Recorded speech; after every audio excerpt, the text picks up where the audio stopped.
তো বন্ধুরা আজকের ভিডিওতে আপনাদের দেখিয়ে দেবো যে যারা কিন্তু নতুন আধার কার্ডের জন্য অ্যাপ্লিকেশন করতে চান। ধরুন আপনার ছোটো বাচ্চা রয়েছে, সেক্ষেত্রে তার নতুন আপনি আধার কার্ড বানাতে চান, সেক্ষেত্রে এর জন্য কীভাবে অ্যাপ্লিকেশন করবেন তার স্টেপ বাই স্টেপ প্রসেস কিন্তু আপনাদের দেখিয়ে দেবো।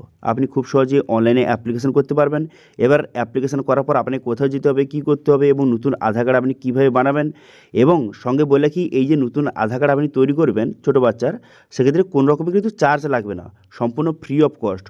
আপনাকে এক পয়সাও খরচ করতে হবে না, সম্পূর্ণ বিনামূল্যে আপনি নতুন আধার কার্ড আপনি বানাতে পারবেন ছোটো বাচ্চার।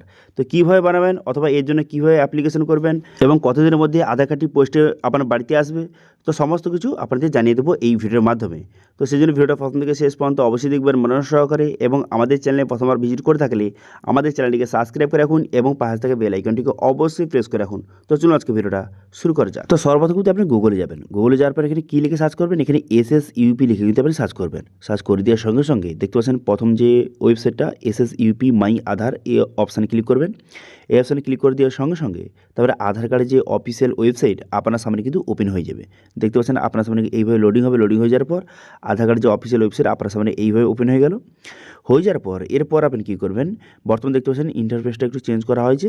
তারপরে নিচের দিকে যাবেন, একটু নিচের দিকে যাওয়ার পর তারপরে দেখতে পাবেন এখানে বিভিন্ন অপশান দেওয়া রয়েছে। এরপর আপনি কী করবেন, এখানে বুক অ্যান্ড অ্যাপয়েন্টমেন্ট বলে একটা অপশান রয়েছে, এই অপশানে আপনি ক্লিক করবেন। এই অপশানে ক্লিক করে দেওয়ার সঙ্গে সঙ্গে নেক্সট পেজ কিন্তু আপনার সামনে ওপেন হয়ে যাবে। দেখতে পাচ্ছেন এখানে অ্যাপয়েন্টমেন্ট পোর্টাল, আধার অ্যাপয়েন্টমেন্ট পোর্টাল কিন্তু আপনার সামনে খুলে গেল এইভাবে।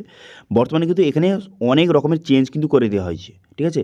এরপর আপনি কী করবেন, এখানে লগ ইন করতে বলা হয়েছে, সেক্ষেত্রে আপনি মোবাইল ওটিপির দ্বারা লগ ইন করতে পারেন অথবা ইমেল ওটিপির দ্বারা লগ ইন করতে পারেন। আমি এখানে মোবাইল ওটিপি এখান থেকে সিলেক্ট করে নিয়েছি। এরপর আপনি কী করবেন, এখানে আপনার নাম, আপনার মোবাইল নাম্বার এবং ক্যাপচা বসিয়ে সেন্ড ওটিপি বাটনে ক্লিক করবেন। সেন্ড ওটিপি বাটনে ক্লিক করে দেওয়ার সঙ্গে সঙ্গে মোবাইল নাম্বারে কিন্তু একটা ওটিপি যাবে, সেই ওটিপিটা আপনাকে বসাতে হবে। সেই ওটিপিটা এখানে সঠিকভাবে বসিয়ে আপনি কী করবেন, এখানে যে অথেন্টিকেশান উইথ ওটিপি এই অপশানে কিন্তু ক্লিক করবেন। এই অপশানে ক্লিক করে দেওয়ার সঙ্গে সঙ্গে নেক্সট পেজ কিন্তু আপনার সামনে ওপেন হয়ে যাবে। তো আমি এখানে ওটিপি বসিয়ে অথেন্টিকেশান উইথ ওটিপি অপশানে ক্লিক করে দেওয়ার সঙ্গে সঙ্গে এখানে কিন্তু ড্যাশবোর্ডটি আপনার সামনে এইভাবে ওপেন হয়ে যাবে। এবার এখান থেকে আপনি কতগুলি যে অ্যাপয়েন্টমেন্ট বুক করেছেন তারপরও লিস্ট এখান থেকে আপনি চেক করতে পারবেন। এবারে আপনি কী করবেন, এখানে সেন্টার অ্যাপয়েন্টমেন্ট এই অপশানে ক্লিক করবেন। এই অপশানে ক্লিক করে দেওয়ার সঙ্গে সঙ্গে নেক্সট পেজ কিন্তু আপনার সামনে ওপেন হয়ে গেল। এরপর দেখুন এখানে ভালো করে মনোযোগ সহকারে দেখতে থাকুন, এখানে কিন্তু খুবই গুরুত্বপূর্ণ। এবার আপনি কী করবেন, এখানে বলা হয়েছে যে সিলেক্ট ডিটেলস, আপনাকে ডিটেলসগুলি আপনাকে সিলেক্ট করতে হবে। প্রথমে এখানে এজ আপনাকে সিলেক্ট করতে হবে, যে কার জন্য আপনি অ্যাপ্লিকেশন করছেন তার বয়সটা কত, যার জন্য আপনি অ্যাপ্লিকেশন করছেন নতুন আধার কার্ড বা ছোটো বাচ্চার আপনি নতুন আধার কার্ডের জন্য যে আপনি অ্যাপ্লিকেশন করছেন, সেক্ষেত্রে এখানে এজটা সিলেক্ট করবেন। সেক্ষেত্রে যেহেতু আমি ছোটো বাচ্চার জন্য আমি আবেদন করছি, সেক্ষেত্রে আপনি এজটা সিলেক্ট করে নেবো। আমি এখানে 0 to 5 ইয়ার্স এখান থেকে আমি সিলেক্ট করে নেবো, ঠিক আছে। তার আমি নতুন আধার কার্ডের জন্য আমি আবেদন করছি, তো সেই জন্য এটা আমি সিলেক্ট করে নিচ্ছি। এবার আপনার ক্ষেত্রে যেটা হয় সেটা আপনি সিলেক্ট করবেন। যার আপনি নতুন আধার কার্ডের জন্য আপনি আবেদন করতে চান তার এজটা সিলেক্ট করবেন। করে দেওয়ার পর এরপর আপনি কী করবেন, এখানে 3টি অপশান দেওয়া রয়েছে। যেহেতু আপনি নতুন আধার কার্ডের জন্য আপনি আবেদন করছেন, আপনি সেক্ষেত্রে সেকেন্ড অপশানটা আপনি সিলেক্ট করবেন, ঠিক আছে।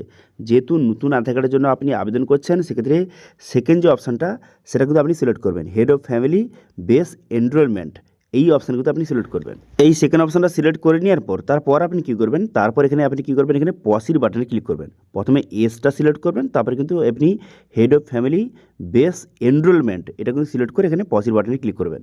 পসির বাটনে ক্লিক করে দেওয়ার সঙ্গে সঙ্গে পসির হয়ে গেল। এরপর কিন্তু আপনাকে আধার সেবা কেন্দ্রের এখানে হয় আপনি পিনকোড বসাতে পারেন, আধার সেবা কেন্দ্রের পিনকোড যে রয়েছে সেটা বসাতে পারেন, অথবা আপনার নিয়ারের যে আধার যে সেবা কেন্দ্র সেটা আপনি ফাইন্ড করতে পারেন। সবথেকে বেস্ট হবে যে আপনার আধার নিয়ারের যে আধার সেবা কেন্দ্র রয়েছে তার আপনি পিনকোডটা সঠিকভাবে এখানে বসিয়ে দেবেন, ঠিক আছে। পিনকোডটা বসিয়ে এখানে সার্চ বাই পিনকোড এই অপশানে কিন্তু ক্লিক করবেন, ঠিক আছে। তো এখান থেকে দেখতে পাচ্ছেন আমি কিন্তু সিলেক্ট করে নিলাম। এখানে পিনকোডটা বসিয়ে এখানে সার্চ বাই পিনকোড এই অপশানে ক্লিক করবেন। এই অপশানে ক্লিক করে দেওয়ার সঙ্গে সঙ্গে এখানে আধার সেবা কেন্দ্র ফাইন্ড হয়ে গেল। এরপর আপনি কী করবেন, এরপর দেখতে পাচ্ছেন এখানে বুক অপশান, এই বুক অপশানে কিন্তু আপনি ক্লিক করবেন। এই বুক অপশানে ক্লিক করে দেওয়ার সঙ্গে সঙ্গে তারপরে কিন্তু নেক্সট পেজ কিন্তু আপনার সামনে ওপেন হয়ে যাবে, ঠিক আছে। এখানে আধার সেবা কেন্দ্র ফাইন্ড হয়ে যাওয়ার পর বুক অপশানে ক্লিক করে দেওয়ার সঙ্গে সঙ্গে এরপর কিন্তু আপনাকে ডেটটা সিলেক্ট করতে হবে, আপনাকে যে কোন ডেটে আপনি আধার সেবা কেন্দ্রে নতুন আধার কার্ড বানাতে আপনি যাবেন, ঠিক আছে। তো সেক্ষেত্রে ডেটটা আপনাকে সিলেক্ট করতে হবে। তো সেজন্য প্রথমে আপনি ডেটটা আপনি সিলেক্ট করবেন, যে কোন ডেটে আপনি যেতে চান সেই ডেটটা আপনি সিলেক্ট করবেন। এখান থেকে ডেটটা সিলেক্ট করে তারপর আপনি যে স্লটটা কিন্তু আপনাকে সিলেক্ট করতে হবে, সেই জন্য সিলেক্ট স্লট অপশানে ক্লিক করে এখানে কোন টাইমটা বা কোন টাইমে স্লটটা বর্তমানে অ্যাভেলেবেল রয়েছে এখানে কিন্তু সিলেক্ট করবেন। দেখতে পাচ্ছেন এখানে অ্যাভেলেবেল রয়েছে কতগুলি সিট, এখান থেকে সিলেক্ট করে আপনি নিচে সিলেক্ট অপশানে ক্লিক করবেন। সিলেক্ট অপশানে ক্লিক করে দেওয়ার সঙ্গে সঙ্গে তারপরে কিন্তু নেক্সট পেজ কিন্তু আপনার সামনে ওপেন হয়ে যাবে। দেখতে পাচ্ছেন ওপেন হয়ে গেল। এরপর আপনি কী করবেন, ভালো করে টামাট করে ভালো করে দেখে নেবেন। দেখে নেওয়ার পর কনফার্ম অ্যান্ড প্রসিড বাটনে ক্লিক করবেন। এই অপশানে ক্লিক করে দেওয়ার সঙ্গে সঙ্গে নেক্সট পেজ কিন্তু আপনার সামনে ওপেন হয়ে যাবে। ঠিক আছে, নেক্সট পেজ দেখতে পাচ্ছেন এইভাবে লোডিং হবে। লোডিং হয়ে যাওয়ার পর নেক্সট পেজ ওপেন হয়ে গেল। এরপরে কিছু ডিটেলস কিন্তু আপনাকে বসাতে হবে। একে একে ভালো করে দেখে নিন যে কী কী ডিটেলস আপনি বসাবেন। প্রথম দেখতে পাচ্ছেন এখানে যার আপনি আধার কার্ড করবেন, যেই শিশুর আপনি আধার কার্ড করবেন তার এখানে নামটা আপনি সঠিকভাবে বসিয়ে দেবেন। তার নামটা সঠিকভাবে বসিয়ে দেওয়ার পর এখানে বলা হচ্ছে প্রুফ অফ আইডেন্টিটি। এখানে যদি কোনো রকমের আইডেন্টিটি প্রুফ আপনার থেকে থাকে সেক্ষেত্রে আপনি সিলেক্ট করবেন, অথবা এটা না সিলেক্ট করলেও হবে। ঠিক আছে, কারণ যেগুলো কিন্তু যে স্টার মার্ক দেওয়া রয়েছে, ঠিক আছে, যেই অপশানের পাশে স্টার মার্ক দেওয়া রয়েছে সেগুলো আপনাকে সিলেক্ট করতে হবে। যেগুলো পাশে স্টার মার্ক দেওয়া নেই সেগুলো আপনি সিলেক্ট করতে পারেন অথবা না করতে পারেন। ঠিক আছে, তো সেক্ষেত্রে আপনার যদি প্রুফ অফ আইডেন্টিটি এখান থেকে যদি কোনো রকম ডকুমেন্ট না থেকে থাকে সেক্ষেত্রে সিলেক্ট করার কোনো রকম দরকার নেই। ঠিক আছে, বোঝা গেল বিষয়টি। তারপর নিচে আসবেন। নিচে আসার পর এখানে বলা হচ্ছে যে ডেট অফ বার্থ। যেই শিশুর আপনি নতুন আধার কার্ডের জন্য আপনি আবেদন করছেন তার এখানে ডেট অফ বার্থটা বসিয়ে দেবেন। বসিয়ে দেওয়ার পর এখানে ডেট অফ বার্থ প্রুফ হিসেবে যদি জন্ম সার্টিফিকেট থেকে থাকে সেক্ষেত্রে এটা আপনি সিলেক্ট করে নেবেন, অথবা যদি কোনো রকম ডকুমেন্ট না থেকে থাকে সেক্ষেত্রে এটা আপনার সিলেক্ট করার কোনো রকম দরকার নেই। তো সেক্ষেত্রে জন্ম সার্টিফিকেট প্রায় সবারই থাকবে। ঠিক আছে, তো সেক্ষেত্রে এখানে জন্ম সার্টিফিকেট এখান থেকে আপনি সিলেক্ট করে নেবেন। সিলেক্ট করে নেওয়ার পর তারপর জেন্ডারটা সিলেক্ট করবেন, যে মেল বা ফিমেল জেন্ডারটা এখান থেকে সঠিকভাবে সিলেক্ট করে নেবেন। জেন্ডারটা সিলেক্ট করে নেওয়ার পর তারপর আপনি কী করবেন, তারপর আপনি নিচের দিকে চলে আসবেন। নিচের দিকে আসার পর এরপর আপনি কী করবেন, এখানে মোবাইল নাম্বার, এখানে তো যে মোবাইল নাম্বারটা বসিয়ে দেবেন আপনার। বসিয়ে দেওয়ার পর তারপরে ইমেল আইডি বসিয়ে দেবেন। এখানে ইমেল আইডি বসিয়ে দেওয়ার পর তারপর আপনি কী করবেন, নিচে আসবেন। নিচে আসার পর এখানে কিন্তু আপনাকে অ্যাড্রেসটা আপনাকে বসাতে হবে। তো সেই জন্য এখানে সঠিকভাবে অ্যাড্রেসটা বসিয়ে দেবেন। এখানে বিল্ডিং, হাউস নাম্বার এবং অ্যাপার্টমেন্ট নাম্বার এবং ল্যান্ডমার্ক, তারপরে এরিয়া এখানে নাম বসিয়ে দেবেন। তারপরে পিনকোড, তারপরে এখানে স্টেটটা সিলেক্ট করবেন। স্টেটটা সিলেক্ট করে নেওয়ার পর তারপরে ডিস্ট্রিক্ট এখান থেকে সিলেক্ট করবেন। করে দেওয়ার পর সাব ডিস্ট্রিক্ট সিলেক্ট করবেন।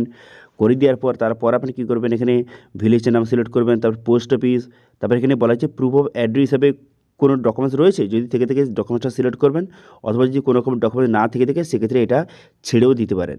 তারপর আপনি কী করবেন, তারপর এখানে নেক্সট বাটনে ক্লিক করবেন। সমস্ত ডিটেলস সঠিকভাবে বসিয়ে দেওয়ার পর নেক্সট বাটনে ক্লিক করবেন। নেক্সট বাটনে ক্লিক করে দেওয়ার সঙ্গে সঙ্গে নেক্সট পেজ কিন্তু আপনার সামনে ওপেন হয়ে যাবে। এরপর আপনি কী করবেন, এখানে বলা হয় যে হেড অফ ফ্যামিলি কিন্তু ডিটেলস এবার আপনাকে বসাতে হবে। তো সেই জন্য যে হেড অফ ফ্যামিলি রয়েছে অর্থাৎ যে শিশুর বাবা, ঠিক আছে, শিশুর বাবার এখানে আধার নম্বর বসিয়ে দেবেন এবং তার নামটা এখানে সঠিকভাবে বসিয়ে দেবেন। ঠিক আছে, সেই হচ্ছে হেড অফ ফ্যামিলি। সেটা বসিয়ে নেওয়ার পর তারপর আপনি কী করবেন, রিলেশন এখান থেকে আপনি কী করবেন, এখানে ফাদার আপনি সিলেক্ট করে নেবেন। ঠিক আছে, ফাদার সিলেক্ট করে নেওয়ার পর তারপর আপনি কী করবেন, এখানে বলা হয়েছে যে রিলেশন প্রুফ হিসেবে কোন ডকুমেন্টস রয়েছে। তো সেক্ষেত্রে জন্ম সার্টিফিকেট আপনি সিলেক্ট করতে পারেন, কারণ শিশুর যে জন্ম সার্টিফিকেট রয়েছে সেখানে তার বাবার নাম লেখা রয়েছে। সেক্ষেত্রে জন্ম সার্টিফিকেট এখান থেকে আপনি সিলেক্ট কিন্তু করে নিতে পারেন। তারপর আমি কী করবেন, নিচে আসবেন। নিচের দিকে আসার পর এখানে দেখতে পাচ্ছেন এখানে নেক্সট বাটনে ক্লিক করবেন। নেক্সট বাটনে ক্লিক করে দেওয়ার সঙ্গে সঙ্গে এখানে পুরো পিভিটা কিন্তু আপনার সামনে শো হয়ে গেল। শো হয়ে যাওয়ার পর এরপর আপনি কী করবেন, এখানে কনফার্ম বাটনে ক্লিক করবেন। ভালো করে পুরো পিভিটা দেখে নেওয়ার পর কনফার্ম বাটনে ক্লিক করে এখানে আপনি কনফার্ম বাটনে ক্লিক করে দেবেন। এখানে আবার পুনরায় এখানে কনফার্ম বাটনে ক্লিক করবেন। কনফার্ম বাটনে ক্লিক করে দেওয়ার সঙ্গে সঙ্গে এখানে অ্যাপয়েন্টমেন্ট কিন্তু বুক হয়ে গেল। ঠিক আছে, এবার অনেকে বলবে যে পেমেন্ট, তো পেমেন্ট কিন্তু করতে হবে না, কারণ বাচ্চাদের যে নতুন আধার কার্ডের জন্য কোন রকমের পেমেন্ট কিন্তু লাগে না, সম্পূর্ণ ফ্রি অফ কস্ট। ঠিক আছে, এবার রিসিপ্ট ডাউনলোড করার জন্য এখানে অ্যারো অপশানে ক্লিক করবেন। অ্যারো অপশানে ক্লিক করে দেওয়ার সঙ্গে সঙ্গে তারপর কিন্তু এখানে দেখতে পাচ্ছেন ডাউনলোড অ্যাকনলেজমেন্ট লেটার, এই অপশানে ক্লিক করবেন। এই অপশানে ক্লিক করে এখানে এই রিসিপ্ট কিন্তু অবশ্যই প্রিন্ট আউট করে নেবেন এবং এই রিসিপ্টটা নিয়ে আপনি যেই ডেটটা সিলেক্ট করেছেন, যেই টাইমটা সিলেক্ট করেছেন এবং যেই আধার সেবা কেন্দ্র সিলেক্ট করেছেন সেই টাইমে সেই ডেটে সেখানে কিন্তু আপনাকে যেতে হবে। আপনার যে বাচ্চা রয়েছে তাকে নিয়ে এবং তার জন্ম সার্টিফিকেট এবং আপনাদের সমস্ত ডকুমেন্টস নিয়ে কিন্তু অবশ্যই সেখানে যেতে হবে। এবার সেখানে তার ফটো তুলবে, সেখানে তার ফটো তুলে সেখানে তার নতুন আধার কার্ডের জন্য অ্যাপ্লিকেশন কিন্তু করে দেবে এবং অ্যাপ্লিকেশন হয়ে যাওয়ার পর ওই মোটামুটি 10 থেকে 15 দিনের মধ্যে যে নতুন আধার কার্ড তৈরি হয়ে যাবে এবং আপনার মোবাইলে SMS চলে আসবে এবং নতুন আধার কার্ডটি পোস্টের মাধ্যমে আপনার বাড়িতে কিন্তু পাঠিয়ে দেওয়া হবে। তো এইভাবে বর্তমানে আপনি যদি ছোট বাচ্চাদের নতুন আধার কার্ডের জন্য আপনি অ্যাপ্লিকেশন করতে চান, এই প্রসেসের মাধ্যমে আপনাকে অ্যাপয়েন্টমেন্ট বুক করতে হবে এবং আধার সেন্টারে গিয়ে আপনি নতুন আধার কার্ড তৈরি করতে পারেন। এবার যদি কোনো কারণে আপনি অ্যাপয়েন্টমেন্টটা ক্যান্সেল করতে চান সেক্ষেত্রে এখানে ক্যান্সেল অপশানে ক্লিক করে এখানে আপনি কনফার্ম করে দেবেন যে ক্যান্সেল আপনি এখান থেকে খুব সহজে করতে পারেন। ক্যান্সেল দেখতে পাচ্ছেন এইভাবে কিন্তু ক্যান্সেল হয়ে যাবে।